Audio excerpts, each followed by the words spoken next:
nimeona Tim akiingia. Tim Makila. Tim Makila. She's a kizazi also. He is a kizazi. Yeye ni ndugu ambaye ako kwenye kizazi. He has contributed a lot on this conference. Amechangia sana kwa hii kongamano. Just come, you are allowed. Umeruhusiwa.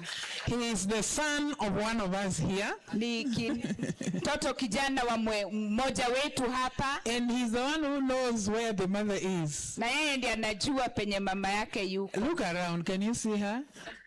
Tazama, unamuona wapi? Mama, come and see, greet your son. Mama, kuja usalimie kijana. If you saw that clip, the video clip, kama uliona ile clip ilikuwa inatembea, we shall be showing it after some time. Tutaionyesha baada ya muda. He is the one who made it for us. Yeye ndiye aliyetutengenezea. Kulikuwa na ile clip ya Phenomenal Kingdom Mothers na bendera hivi. He is the one who did it. Ndiye alifanya ile clip ilikuwa inatembea kwa so well. Na kaifanya vizuri. He is the son of Mama Daktari Professor Leonida Makila, who is an executive member, and he is also in charge of this kizazi. Yeye ni mtoto wa Mama Leonida Makila ambaye ni profesa, anahusika na kizazi na ni mmojawapo wa viongozi katika PKM. She lectures at Kibabi University, but she loves the Lord with all her heart. Ni mkufunzi kule Kibabi University na anapenda Mungu na moyo wake wote. So the arrow was Simon, what can we say about this? Simon, was it shot far or near or up, or where did it go? Ulilenga juu, karibu ama mbali? Ulienda wapi Simon? This arrow, where was it? How was it shot? Hii mshale ililenga wapi? Saying like this. Watu wanasema ililenga vizuri. So introduce your son. 5 minutes. Tulishe kwetu mtoto yako. Yeah, sawa. Mama, ingiza mtoto shoot. Thank you, Mama. Bwana asifiwe. Amen. Let's appreciate Mama Isigi.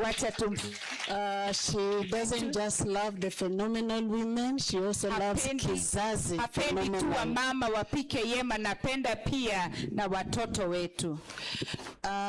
This young man surprised me yesterday but one. Huyu kijana alinishangaza jana ama juzi. Because when I told him I'm in Nairobi and I'm attending this meeting, nilipomwambia niko Nairobi na ninahudhuria mkutano huu, he told me that I've also been invited to come on Wednesday. Akaniambia pia mimi nimealikwa kukuja Jumatano. So they have a special relation. He has a special relationship with Mama Isigi. Kwa hivyo ako na mahusiano ya karibu sana na Mama Jocelyn. So I told him fine, let's meet there then. So nikamwambia sawa, tukutane huko. I don't know what he's supposed to say. Sijui ni nini anatakana kusema. Because he just told me I have my place, you have your place. Aliniambia uko na nafasi yako, pia mimi niko na nafasi yangu. And I'm glad that he has his own place. Na nashukuru ya kwamba ako na nafasi yake. I want us to know, nataka tujue, that kizazi phenomenal, ya kwamba phenomenal kizazi, it's an opportunity to introduce our children to the Lord Jesus Christ. Ni njia mwafaka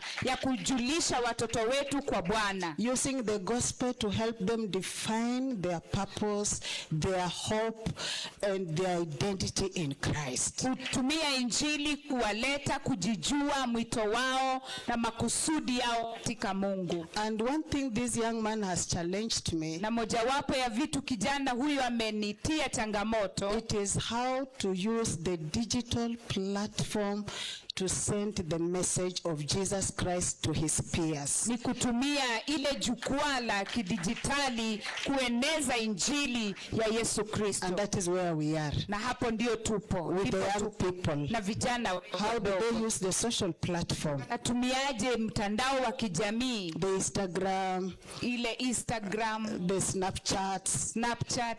They are not even on Facebook, by the way. Hawapo Instagram, TikTok, they will tell you. Watakwambia zile mtandao ambazo wanapatikana. And most important, the creativity. Na ile ubunifu. So he he has a way of using creativity, what we call the art, to be able to communicate the gospel, communicate culture, communicate research. I am so much in research, and sometimes we do a lot of research and we give him, so he comes up with a documentary and to communicate the research findings, and through that he gets a lot of money. Kupitia kwa hiyo njia ya utafiti tunaungana pamoja na yeye, na pia yeye anaitumia vizuri na inamsaidia pia hata kutengeneza pesa. So he's called Tim Nepal Makila. Anaitwa Tim Makila. He's our third born and the last one. Yeye ndio mtoto wetu wa tatu na pia wa mwisho. Na sisi ndio the Makilas. Na sisi ndio the Makilas. Amen. Praise God. Amen. Praise God once again. Bwana sifiwe. Clap for my mom. Tufurahie sana mama yangu. So I'm very delighted to be here. So nimefurahi sana kukuweko hapa. In the book of Leviticus chapter 19 verses 32. Na kitabu cha Walawi sura ya 19 mstari wa 32. It says when you stand in front of your elders, inasema unaposimama kwenye wakuu wako, respect your elders and honor God.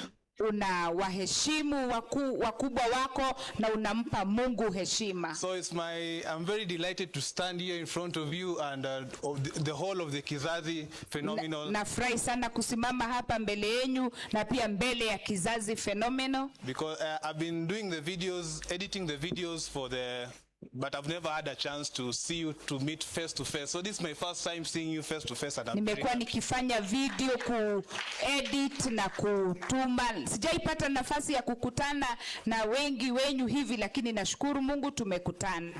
To Mom Jocelyn, I always call her mom. Kwa Mama Jocelyn kila wakati mimi namuita mama. Thank you for inviting me to come here. And asanti kunialika kufika hapa. I don't take this as a small thing. Si chukuli hii kwa jambo ndogo. Yes, so one thing that I'm very passionate about, kitu moja napenda sana, is creativity. Ni ubunifu. And I will not have been able to achieve this. Na singeweza kufikia hapa without my mother. Bila mama yangu. When I was young in primary school, nilipokuwa mdogo mchanga kwenye shule ya msingi, I had